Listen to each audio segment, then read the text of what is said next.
Good morning plus two class.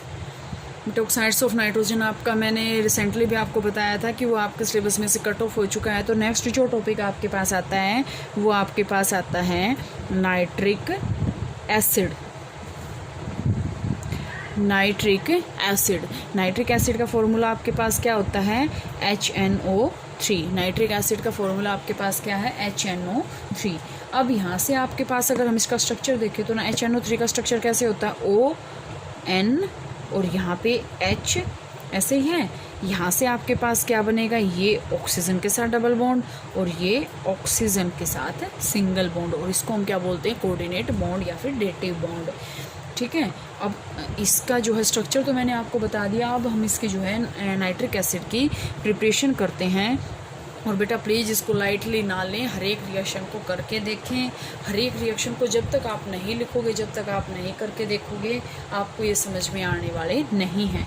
तो laboratory preparation अगर हम देखें इसकी ओसवाल्ड प्रोसेस से, तो हम इसको करते हैं इंडस्ट्रियल लेवल पे प्रिपेयर। लेकिन अगर हम लेबोरेटरी के अंदर देखें तो सोडियम नाइट्रेट को हम अगर हीट करेंगे तो ये आपके पास नाइट्रिक एसिड बन जाता है, जैसे सोडियम नाइट्रेट NaNO3, और हमने इसके अंदर डाल दिया एसिड H2SO4, क्योंकि H2SO4 आपके पास मैंने आपको पहले भी बता रखा है किंग ऑफ एसिड हम इसको बोलते हैं। तो आपके पास ये क्या बन जाएगा? NaHSO4। ठीक है, यहाँ से ये बन जाएगा। इसके बाद आपके पास, और इसमें आपके पास जो प्रोडक्ट जो मेन है वो आपके पास क्या बनेगा? HNO3 बन गया। ये हमें चाहिए था, ये आपके पास आ चुका है। इसके बाद बेटा लेबोरेटरी में तो हम इसको प्रिपेयर कर लेंगे, लेकिन हम इसको ओसवाल्ड प्रोसेस से आज हम इसको करेंगे। ओसवाल्ड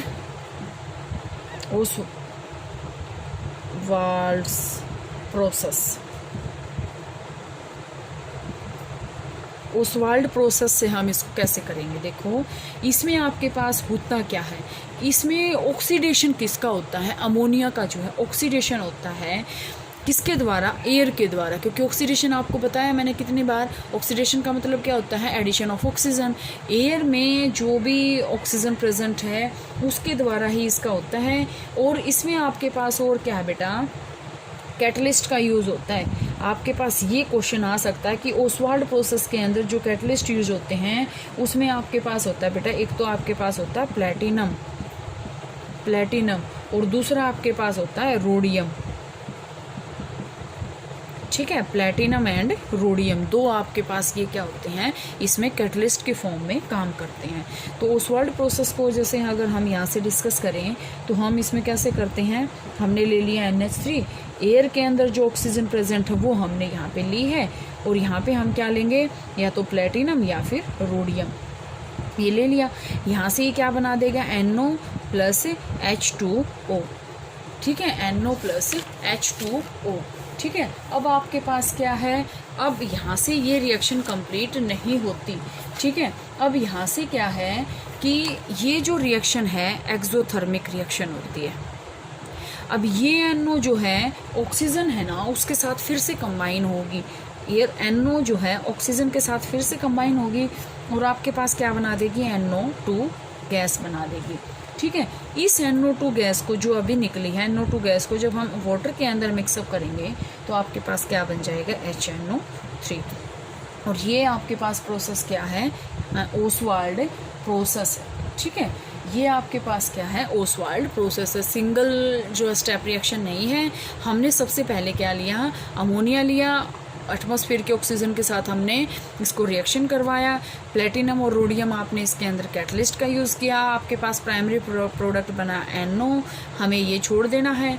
NO को फिर हमने एटमॉस्फेयर ऑक्सीजन के साथ रिएक्शन करवाया, आपके पास क्या बन गई? NO2।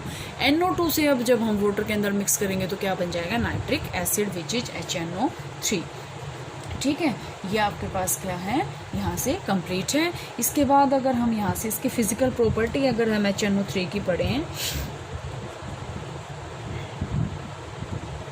फिजिकल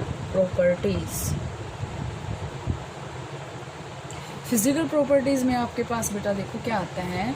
एक तो जो आपके पास है ये कलरलेस लिक्विड होता है।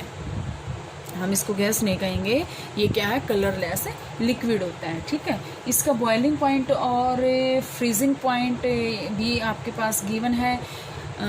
जो है आपके पास इसमें इसका बॉइलिंग पॉइंट है 355.6 केल्विन और फ्रीज ये कितने पे होता है, इसका फ्रीज है 231.4 केल्विन पे। ठीक है, ये इसका है। दूसरा है कि ये कोरोसिव इन नेचर होता है। HNO3 बहुत ही कोरोसिव होता है। अगर हम इसको सिंपली भी अगर बोटल्स के अंदर देखें तो फ्यूम्स निकलती दिखती है हमें इसके अंदर से, तो ये कोरोसिव इन नेचर होता है। ठीक है, और कम्प्लीटली सोल्यूबल होता है वाटर के अंदर, सोल्यूबल इन वाटर। वाटर के अंदर ये क्या होता है, सोल्यूबल इन वाटर होता है। इसके बाद अगर हम बात करें तो ये आपके पास एक एजियोट्रोप का काम करता है, constant boiling mixture. Constant boiling mixture होता है ये। इसके अंदर जो आपके पास है हम इसको एजियोट्रोप्स जो है यहाँ से कह सकते हैं। इसके बाद अगर बेटा इसकी बात करते हैं केमिकल प्रॉपर्टीज़ की, तो केमिकल प्रॉपर्टीज़ में ये तो फिजिकल प्रॉपर्टीज़ तो बहुत कॉमन है, ये तो सिंपल सी है। केमिकल प्रॉपर्टीज़ में अगर हम बात करें इसकी, तो केमिकल प्रॉपर्टीज़ में आपके पास यहाँ से क्या क्या आएंगे, बहुत सारी हैं, 2-3 करवा देती हूँ आज। सबसे पहले तो आपके पास आता है acidic in nature. Chemical properties में एसिडिक इन नेचर, जैसे अगर हम बात करते हैं HNO3 को जब हम वाटर के अंदर मिक्स करेंगे तो यहाँ से ये क्या बनाएगा, H3O positive plus NO3 ion. देखो H3O पॉजिटिव बना दिया ना, ये क्या है, H पॉजिटिव की तरह, तो इसकी वजह से हम इसको क्या कहेंगे, एसिड कहेंगे। ठीक है, दूसरा है ये डिकम्पोजिशन रिएक्शन के अंडर को जाती है। अगर हम HNO3 को डिकम्पोज करते हैं तो ये क्या बना देगी, NO2 plus O2 plus H2O। तो ये जो है डिकम्पोजिशन रिएक्शन भी फॉलो करती है। नेक्स्ट जो प्रॉपर्टी इसमें आपके पास आती है, एसिडिक बता दिया, डिकम्पोजिशन बता दिया। नेक्स्ट जो आपके पास आती है ऑक्सीडाइजिंग प्रॉपर्टी होती है इसकी। ऑक्सीडाइजिंग प्रॉपर्टी का मतलब क्या होती है कि HNO3 की प्रॉपर्टी होती है ये नेसेंट ऑक्सीजन को प्रोड्यूस करती है, नेसेंट ऑक्सीजन। अब आपको पता होना चाहिए नेसेंट ऑक्सीजन होती क्या है। नेसेंट ऑक्सीजन देखो बेटा, यहाँ से अगर हम O3 का डिकम्पोजिशन करेंगे तो O2 प्लस O ये बनेगा। ये O2 तो हमारे लिए क्या है, बेनिफिशियल है, लेकिन ये जो ऑक्सीजन है ना, अकेली जो ऑक्सीजन होती है इसको हम बोलते हैं nascent oxygen, and which is very harmful.